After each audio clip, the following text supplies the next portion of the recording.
Islam is a religion जिसके बारे में कहा जाता है it's a religion of peace.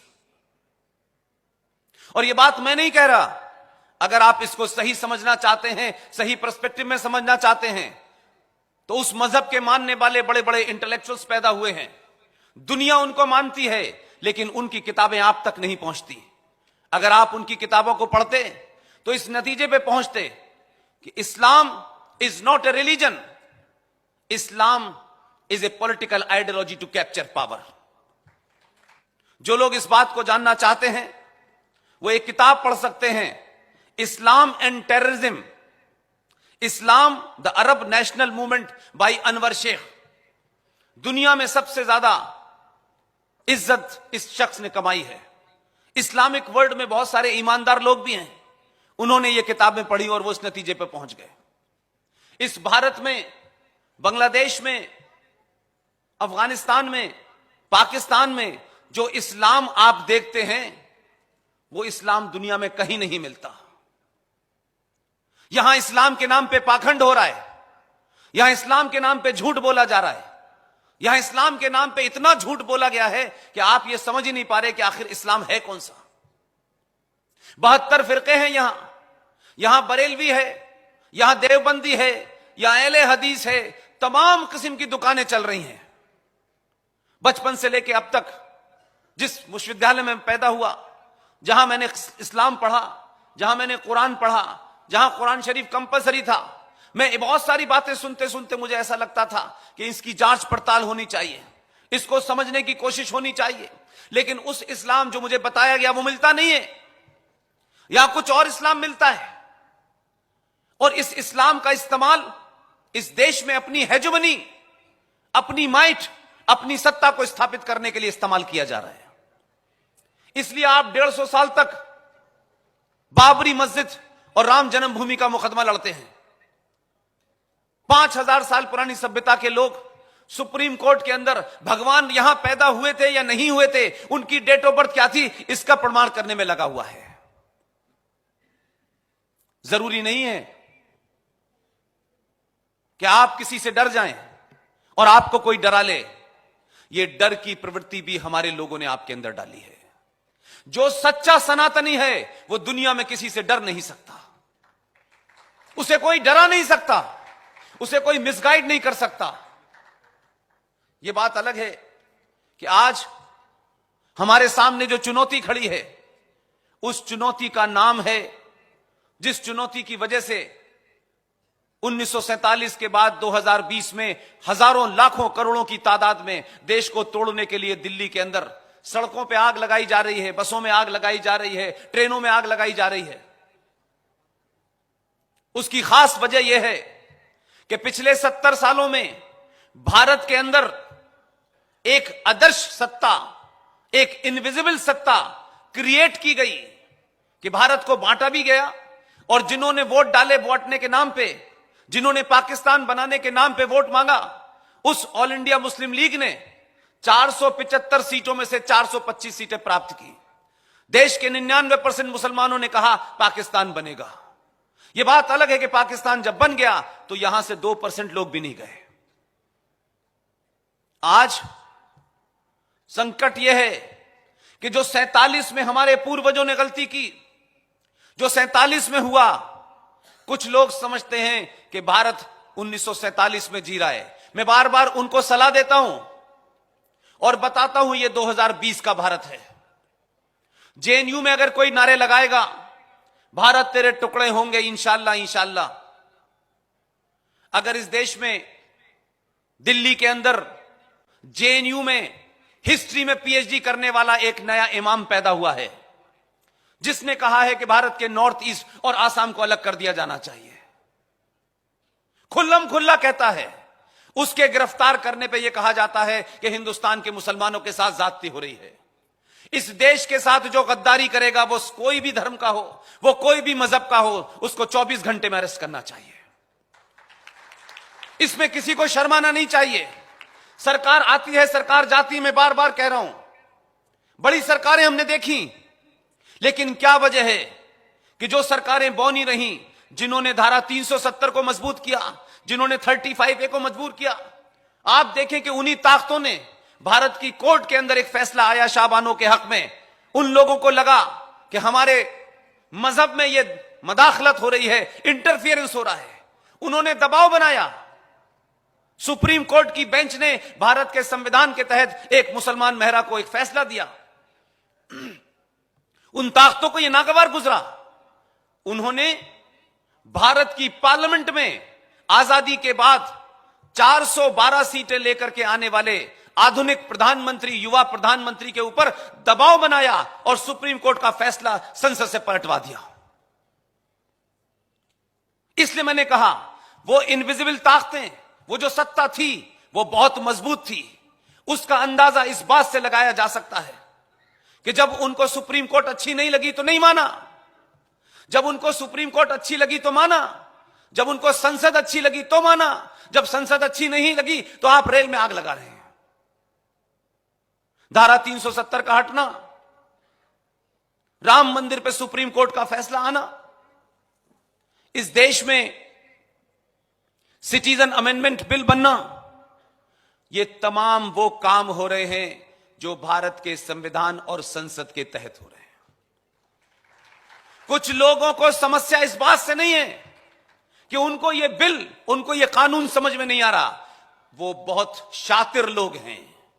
उनको मालूम है कि हमने जो इनविजिबल सत्ता बनाई थी, उस इनविजिबल सत्ता को आपने जिस शख्स को 2014 में अकेला भेजा, लोगों ने कहा यह अकेला आदमी है, सबने डर गया, सबने धमकाया। अखबार के बड़े बड़े एडिटर ने कहा अगर यह जीत गया तो हम देश छोड़ के चले जाएंगे। गए नहीं अभी तक। बड़े बड़े इंटेलेक्चुअल्स ने बड़ा बड़ी धमकी दी, हर छोटी छोटी बात के ऊपर डराने के लिए अंतर्राष्ट्रीय स्तर पर बदनाम किया। और बहुत से बेचारे उसमें जिन्होंने अपने जीवन में थोड़ी बहुत चापलूसी करके कुछ अवार्ड लिए थे, वो भी धमकी देने में वापस कर दिए। आपने भी तय कर लिया कि जितनों के पास रह गए हैं उसके भी वापस कराएंगे। तो जो कमी आपने 2014 में छोड़ दी थी, वो आपने 2019 में इतनी ताकत के साथ दी है कि अब उनके पास न अवार्ड है, न बाहर जाने के लिए टिकट है, बेरोजगार हो गए हैं। तो वो तमाम सारी ताकतें इस वक्त भारत के अंदर दंगा भड़काने के लिए, भारत के अंदर देश को तोड़ने के लिए सक्रिय हो गई हैं। और जो 70 सालों से उनकी दुकानें चल रही थीं, उन दुकानों को समाप्त कर दिया गया है। यह बात अलग है कि गुजरात के लोग समझदार हैं। 1947 में भी आपने गुजराती को भेजा था, बहुत भेजा, पूरी दुनिया में उन्होंने भी बहुत कुछ किया। लेकिन यह पहला राज्य और पहली कौम है हिंदुस्तान की, गुजराती, कि अगर भूल चूक में कोई गलती हो गई थी तो आपने जल्दी उसका प्रायश्चित कर लिया। एक को भेजा, आपको लगा एक पूरी तरीके से मुकाबला नहीं कर पा रहा है। 2020 में आपने दूसरा भेज दिया है।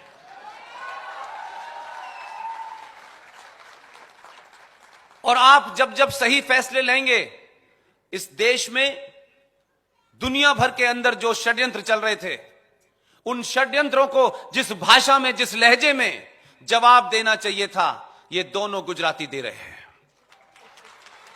पेट में दर्द और सर का दर्द इसलिए है कि अगर हमने इनको नहीं रोका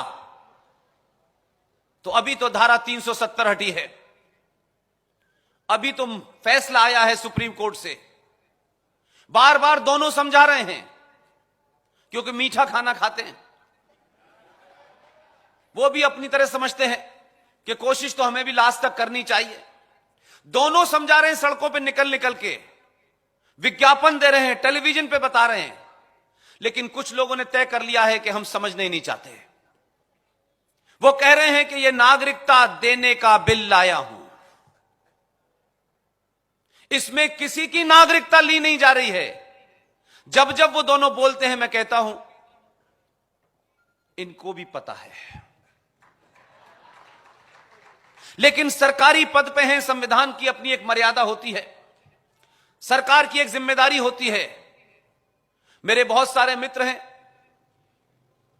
उनको शायद लगता है कि हम 1943-47 की तरह से इस देश में दबाव बना देंगे, इसलिए कश्मीर का शहर मुफ्ती टेलीविजन पे आके कहता है 3.5 करोड़ मुसलमान थे तब हमने पाकिस्तान ले लिया था, अब हम इस देश में 33 करोड़ हैं।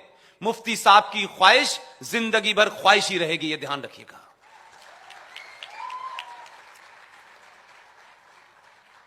इसलिए बार बार समझाया मैंने, कई मित्रों से कहा धमकियां देना कभी कभी ठीक लगता है, लेकिन धमकी कभी गलत वक्त पे दोगे तो बड़ी तकलीफ होती है।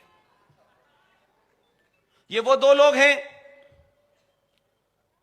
जो पूरी तैयारी के साथ यहां आए हैं। इनका जितना होमवर्क है उतना जो 70 साल से राज चला रहे थे उनका भी नहीं था, और इसी होमवर्क का नतीजा है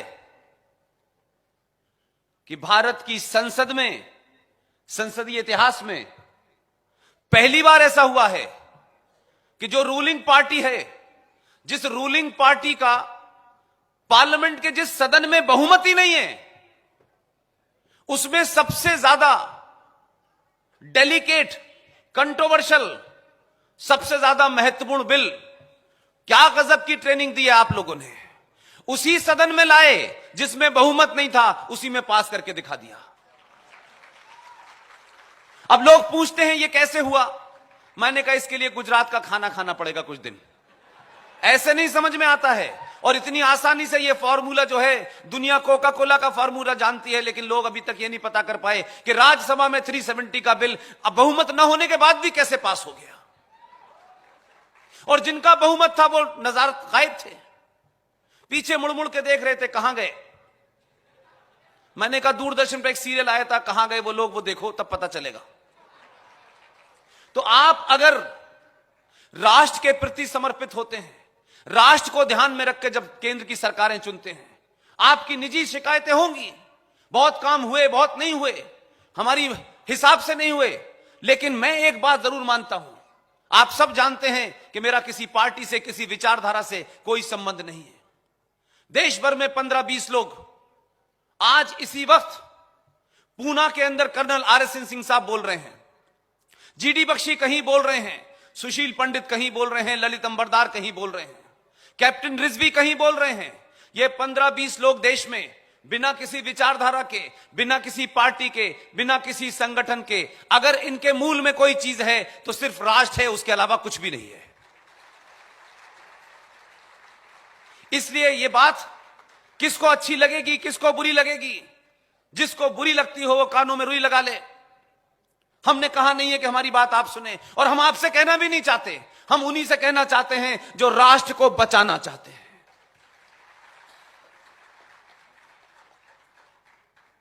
तो वो बिल पास हुआ, बिल आ गया, अब जो CAA आया है उसको समझने की जरूरत है। वो समझा रहे हैं दोनों बार बार कि हमने इसमें आपकी नागरिकता ली नहीं है। अगर उनके स्वभाव को गुजरात के कुछ लोगों की समझ में आ गया, सूरत के लोगों की समझ में आ गया कि इनका स्वभाव क्या है, अगर बहुत जिद करोगे, बार बार कह रहा है लेने वाला नहीं लाया हूं, मैं कहता हूं ज्यादा छेड़ोगे लेने वाला भी लेके आएगा। ये